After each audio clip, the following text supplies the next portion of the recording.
साथियों नमस्कार। साहित्यविद KPS channel पर आपका पुनः स्वागत है। प्रस्तुत है प्रसिद्ध बांग्ला उपन्यास कपाल कुंडला का भाग 17। आइए आरंभ करते हैं। मोती बीबी यथासमय आगरा पहुंच गई। अब इसे मोती कहने की आवश्यकता नहीं है।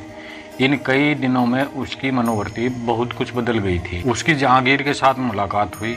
जहांगीर ने पहले की तरह उसका आदर कर उसके भाई का कुशल संवाद और राह की कुशलता आदि पूछी। लुत्फनिसा ने जो बात मेहरुनिसा से कही थी वह सच हुई। अन्य प्रसंग के बाद वर्तमान की बात सुनकर जहांगीर ने पूछा, कहती हो कि मेहरुनिसा के पास 2 दिन तुम ठहरी। मेहरुनिसा मेरे बारे में क्या कहती थी? लुत्फनिसा ने अकपट हृदय से मेहरुनिसा के अनुराग की सारी बातें कह सुनाई। बादशाह सुनकर चुप हो रहे। उनके बड़े बड़े नेत्रों में एक बिंदु जल आकर ही रह गया। लुत्फनिसा ने कहा, जहाँपना, दासी ने शुभ संवाद दिया है। अभी भी दासी को किसी पुरस्कार का आदेश नहीं हुआ। बादशाह ने हंसकर कहा, बीबी तुम्हारी आकांक्षा अपरिमित है। लुत्फनिसा बोली, जहाँपना, दासी का कसूर क्या है? बादशाह, दिल्ली के बादशाह को तुम्हारा गुलाम बना दिया है और फिर भी पुरस्कार चाहती हो? लुत्फनिसा ने हंसकर कहा, स्त्रियों की आकांक्षा भारी होती है। बादशाह ने कहा, अब और कौन सी आकांक्षा है? लुत्फनिसा बोली, पहले शाही हुक्म हो कि बांदी की अर्जी कबूल की जाएगी। बादशाह, अगर हुकूमत में खलल न पड़े तो?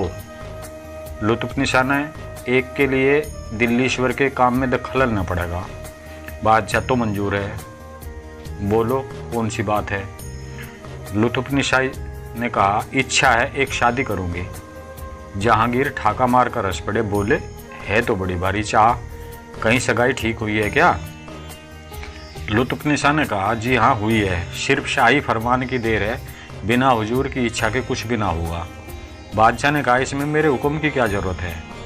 किस भाग्यशाली को सुख सागर में डुबोगी?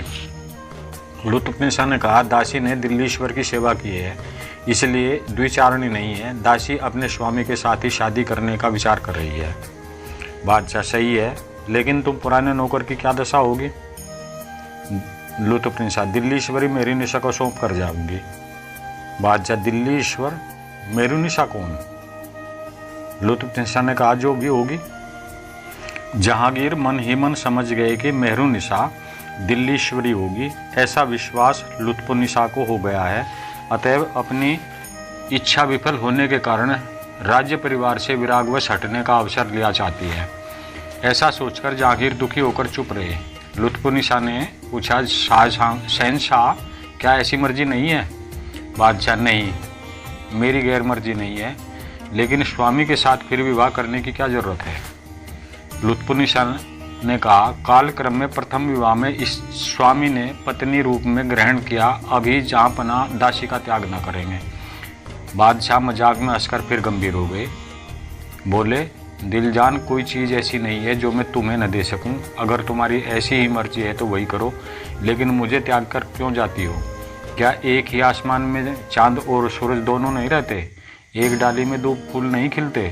लुत्फनिसा आंखें फाड़कर बादशाह को देखती रही। बोली, हुजूर, छोटे छोटे फूल जरूर खिलते हैं, लेकिन एक ताल में 2 कमल नहीं खिलते। हुजूर के शाही तख्त का कांटा बनकर मैं क्यों रहूं? इसके बाद लुत्फनिसा अपने महल में चली गई। उसकी ऐसी इच्छा क्यों हुई यह उसने जहांगीर से नहीं बताया। अनुभव से जो कुछ समझा जा सकता था वह समझा। जहांगीर वही समझकर शांत हो रहे। भीतरी वास्तविक तथ्य कुछ भी न समझ सके। लुत्फनिसा का हृदय पत्थर है। सलीम की रमणी हृदय को जीतने वाली राज्य का नीत ने भी कभी उनका मन मुग्ध न किया, लेकिन इस बार उस पाषाण में भी कीड़े ने प्रवेश किया। भाग 17 यहीं पर समाप्त होता है। आशा है पसंद आया होगा। कृपया चैनल को लाइक, शेयर और सब्सक्राइब अवश्य करें। धन्यवाद।